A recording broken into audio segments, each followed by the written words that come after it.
اعوذ باللہ من الشیطان الرجیم بسم اللہ الرحمن الرحیم۔ تکمیل نبوت۔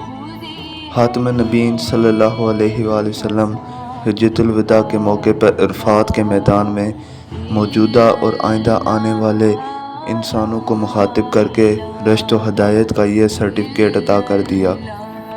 آپ صلی اللہ علیہ وآلہ وسلم نے فرمایا، میں تم میں دو چیزیں چھوڑے جا رہا ہوں، جب تک ان کو تھام رکھو گے کبھی گمراہ نہیں ہوگے۔ وہ دو چیزیں اللہ کا قرآن اور میری سنت ہے۔ الحمدللہ آج انسانیت کے پاس اللہ کے آخری نبی صلی اللہ علیہ وآلہ وسلم پر نازل ہونے والی کتاب یعنی کہ قرآن مجید، اللہ کے آخری نبی صلی اللہ علیہ وسلم کی سنت اور اللہ کے آخری نبی صلی اللہ علیہ وآلہ وسلم کی سیرت طیبہ رہبری اور رہنمائی کے لیے موجود ہے۔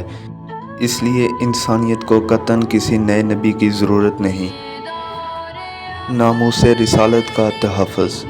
مسلمانوں پر رسول اللہ صلی اللہ علیہ وآلہ وسلم کی عزت اور ناموس اور آبرو کا احترام کرنا اور اس کی حفاظت کرنا واجب ہے۔ جب تک آپ صلی اللہ علیہ وآلہ وسلم کی سچی محبت دل میں موجود نہیں، کوئی آپ صلی اللہ علیہ وسلم کی پیروی اور اللہ تعالیٰ کی خوشنودی و محبت کیسے حاصل کر سکتا ہے؟